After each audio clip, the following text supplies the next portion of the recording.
Quand est-ce qu'on dit qu'une famille est dans une situation d'insécurité alimentaire? Lorsque vous n'arrivez pas à assurer les 3 repas de manière régulière.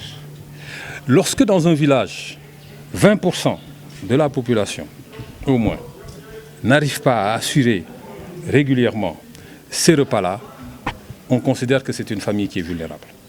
Donc voilà les critères sur lesquels on se base pour sélectionner les familles qui doivent bénéficier de cet appui-là. Okay. Voilà. Écoutez, il y a des niveaux d'alerte. Il y a des niveaux d'alerte qui sont différents. Bon, si le plan d'urgence a ciblé Bambey, c'est parce qu'on a vu que justement les critères qui permettent de déterminer le niveau d'urgence ont été atteints.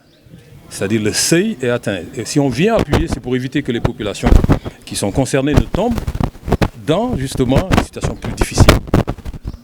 Bambey est apparu comme étant effectivement un département qui a atteint un seuil. Et il fallait que l'État intervienne dans son rôle de régulation, dans son rôle de stratège. Et l'État est obligé d'intervenir pour éviter que les populations ne tombent dans des situations plus difficiles. Et c'est un challenge pour nous, administration locale déconcentrée, d'accompagner.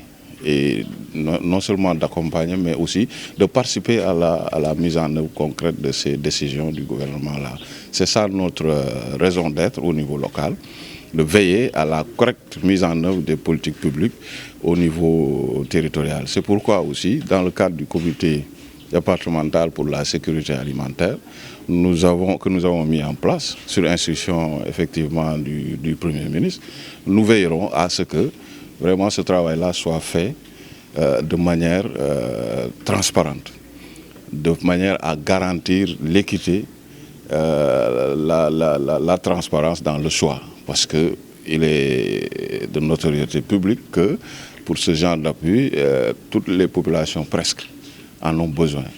Mais nous essayerons, nous nous avertirons en tout cas, et nous ferons tout pour que seuls les véritables bénéficiaires en soient les destinataires et les véritables bénéficiaires et là aussi nous remercions le niveau national, le secrétariat exécutif du Conseil national à la sécurité alimentaire, d'avoir fait un travail préalable